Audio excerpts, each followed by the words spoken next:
Abrazo, Hugo. Un abrazo. Bueno, para hablar con María Castiglione de Economía, queremos escuchar lo que decía Pablo Moyano, justamente, ¿no?, sobre quién maneja la economía de la Argentina. Escuchemos.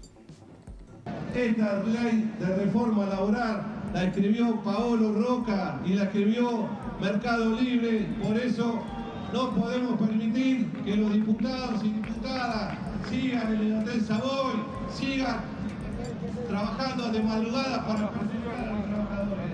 Por eso hacemos un llamado a todos los argentinos y argentinos de bien que se quieran sumar a este frente de resistencia que estamos llevando adelante con las centrales sindicales, con la UTEP y todo lo que se quieran sumar para defender la soberanía nacional, para defender a los trabajadores, a los jubilados, a los que menos tienen.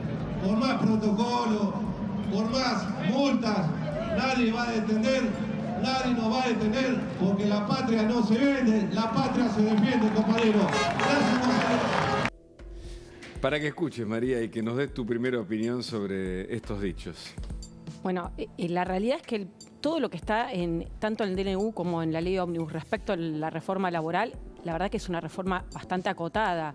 Y justamente uno de los grandes problemas que tiene Argentina es una economía que no crece. Hace 12 años que la economía no crece cuando uno mira los datos oficiales y por habitante el PBI cayó más de 11%. Y cuando miramos por trabajador, o sea, lo que es la productividad, cayó casi 20% en volumen.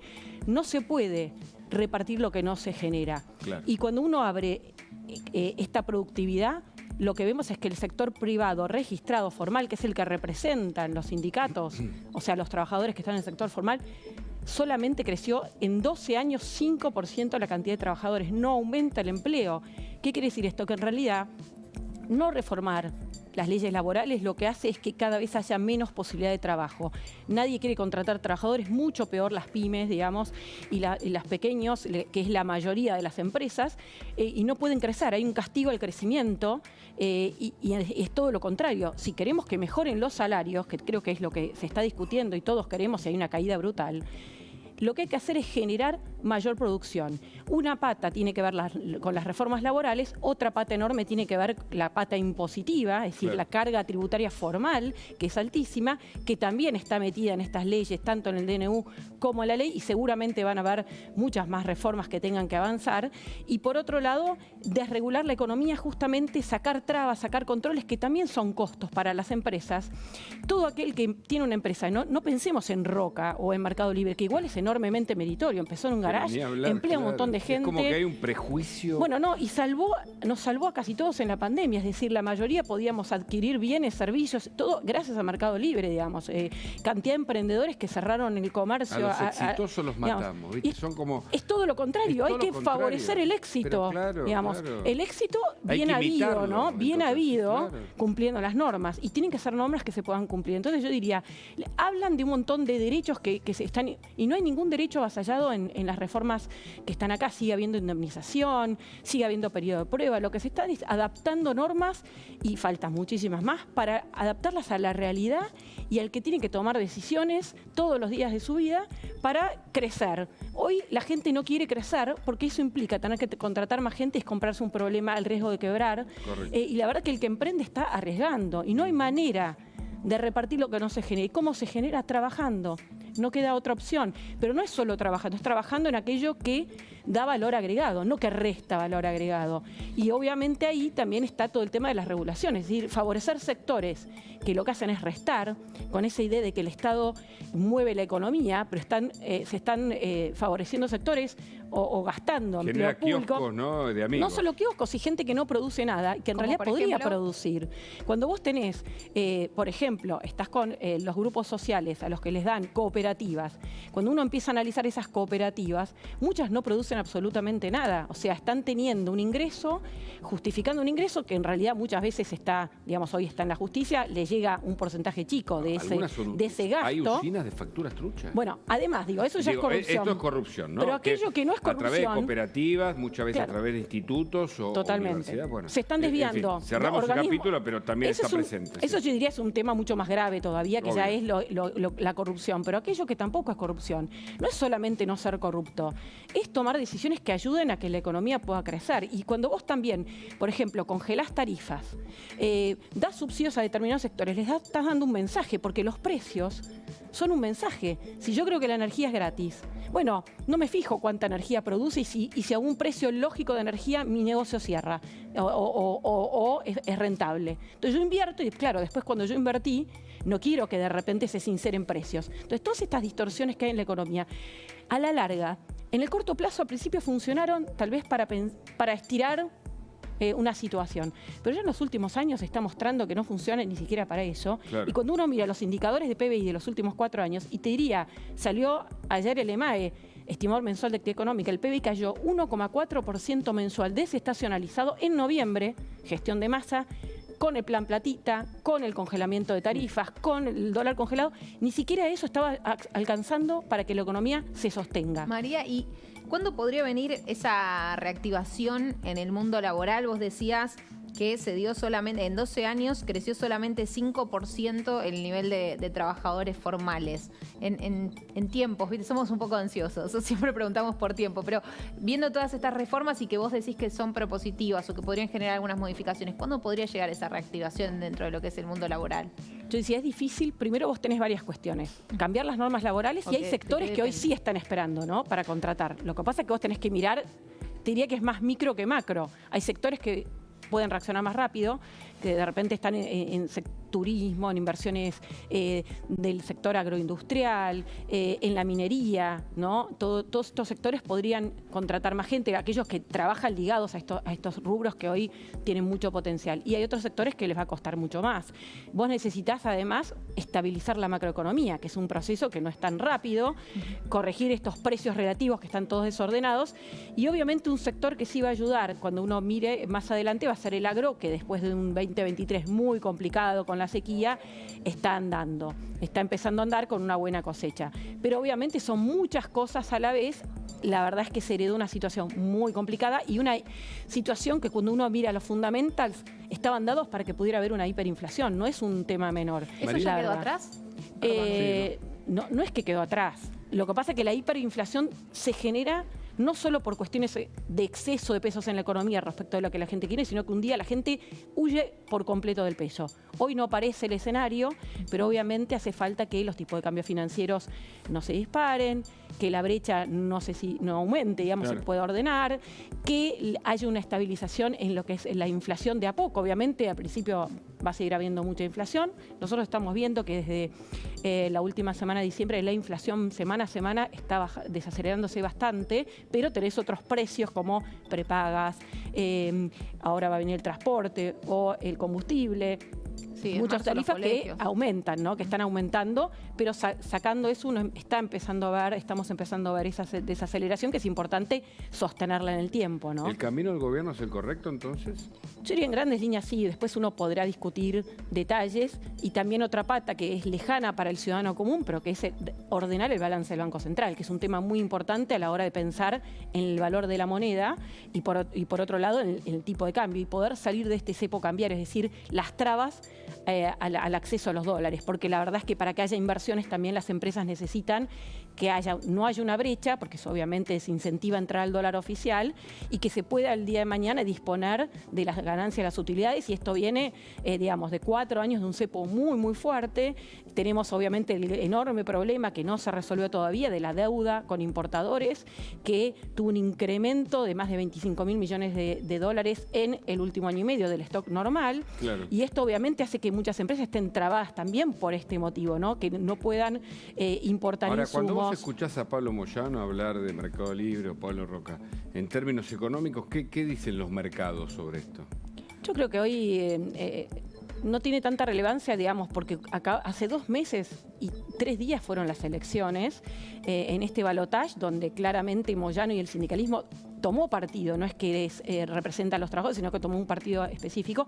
Se perdió la elección, digamos, perdieron la elección y ganó otra mirada. Creo que el gran desafío en Argentina es cómo justamente qué capacidad tiene el presidente, que tiene muy poca presencia en el Congreso, para gobernar. El paso de anoche fue muy relevante, de la madrugada, ¿no? del dictamen de la ley ómnibus, pero bueno, tiene que pasar ahora por diputados con media sanción, ver la letra chica de qué es lo que se termina aprobando, y en el Senado, y eso son las primeras herramientas, pero también la capacidad de poder gobernar, de demostrar que va a poder implementar las medidas. Creo que lo positivo que Milei, como economista que es, y el ministro de Economía también, para mí, a mi juicio, es la mirada del equilibrio fiscal. Sin equilibrio fiscal, que es donde fracasaron todos los planes de estabilización de Argentina, incluso la convertibilidad, sin equilibrio fiscal esto es imposible, porque Argentina ha incumplido tantas veces en defaults que nadie nos quiere prestar, y si gastamos más de lo que nos entra, de alguna manera lo tenemos que financiar, o con deuda. Entonces se tomó toda la deuda del mercado interno. Hoy la deuda, el crédito del sector privado está en los pisos más bajos de la historia. Bien. No hay crédito hipotecario, no hay crédito a las familias, no hay crédito a las empresas, y además se utilizó la emisión monetaria. ¿Cómo vamos a creer que el Banco Central no va a financiar al Tesoro si hay déficit fiscal? Entonces creo que eso es muy positivo. Obviamente que se apruebe la ley de bases va a dar mucho más certidumbre sobre la capacidad que tiene el gobierno de llegar a esa meta, además de otras leyes que seguramente van a seguir discutiéndose en los próximos meses, como dijo el gobierno, ¿no? María, hay algunos economistas que dicen el gobierno va a tener que volver a devaluar. ¿Qué opinas con respecto a eso?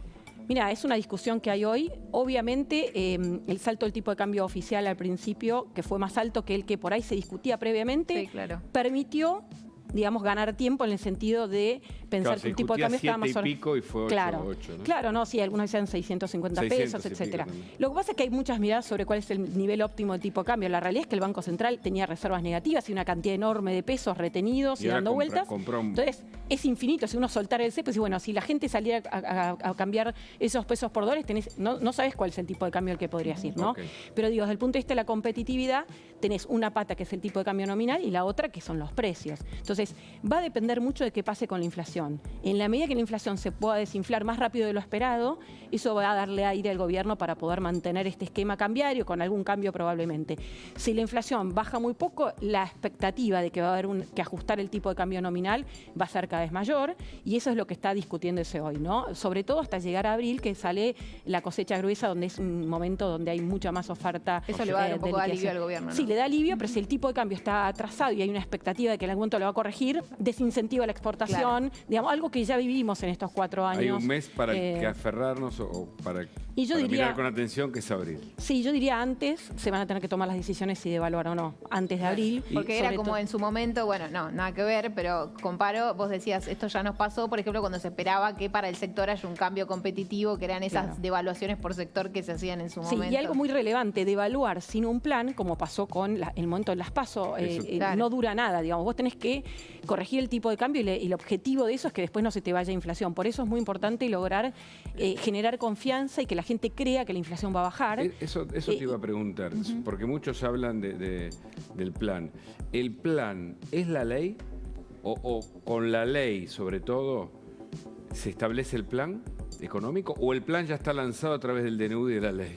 Yo creo que es una mezcla, ¿no? No es una sola cosa. Me parece que lo que primero delineó fue el ministro de Economía cuando anunció su objetivo fiscal y también el objetivo de política, digamos, qué iba a hacer con el Banco Central, con los pasivos del Banco Central, la deuda, y qué va a hacer con cómo va a ir corrigiendo esa cantidad de pesos. Algunos dicen, bueno, hay demasiados pesos, sí, pero ¿cómo los eliminas? O te endeudas, o el Banco Central se endeuda, consigue dólares, que después critican la deuda, ¿no?, para absorber los pesos más rápido, o se trabaja para inmovilizar más esos pesos, pero la contrapartida de esos pesos que tiene el Banco Central, que son los pases pasivos ahora, muchos son los depósitos de los argentinos. Entonces, si vos querés, digamos, magia no hay, sino recordemos momentos o experiencias muy malas en el pasado de querer hacer las cosas rápido, como el plan Bonex, que terminó muy mal, ¿no? Claro. Entonces digo, eso va a llevar tiempo. Eso ya estaba planteado al principio y obviamente varias herramientas están contenidas en el DNU, otras en la ley de bases y seguramente van a haber otras. De hecho, ya se lanzó la propuesta de cambio del impuesto a las ganancias, del cambio al monotributo, y anunciaron que va a haber una reforma tributaria más profunda, porque claramente hay que corregir. Estamos todos de acuerdo que los impuestos han generado impuestos distorsivos que no ayudan, por ejemplo, a las exportaciones o al que genera trabajo. Digamos, hay muchísimos impuestos que no favorecen la creación y el empleo y la creación de riqueza, que es lo que hace falta. Correcto. Para que la economía justamente pueda funcionar. María, hay mucha gente que nos está escuchando. Nosotros mismos nos preguntamos cómo cuidar el bolsillo ante esta situación económica que es muy, muy difícil. ¿Qué le dirías, bueno, a la gente que nos está mirando, a nosotros que estamos acá en la mesa? ¿Qué se puede decir en un momento Tomamos así? nota. Claro. Yo diría que es un gran desafío en este momento y me parece que una es cuando uno va a comprar, ir primero con la calculadora, porque viste que a veces tenés segundo al 80, etcétera, ir con la calculadora. Si tenés cuotas sin interés, obviamente aprovecharlas, todavía existen en algunos lugares, eso es algo muy interesante. No financiarse con la tarjeta de crédito, que ese es el financiamiento más caro, sí cuotas sin interés o con algún interés más bajo.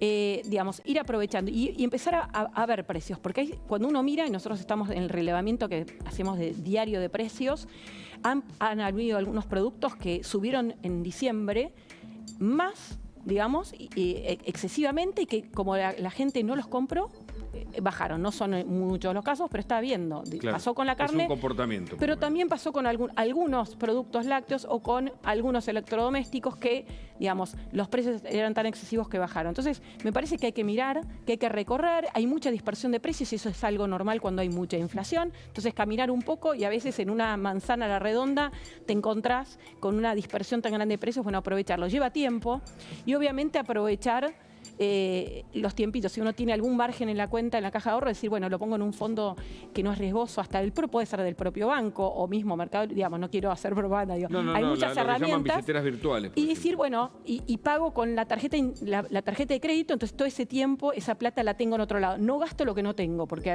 muchas veces el error de la gente es, bueno, la tarjeta tiene un límite y yo lo gasto hasta el final, pero después no lo puedo pagar. Claro. Y ese es lo más caro de todo, es endeudarse con la tarjeta. María, un gusto, ¿eh? Muchísimas gracias. No, de nada. Nos vamos con Carla Ricciotti, ella está en el Congreso. Atención porque todavía hay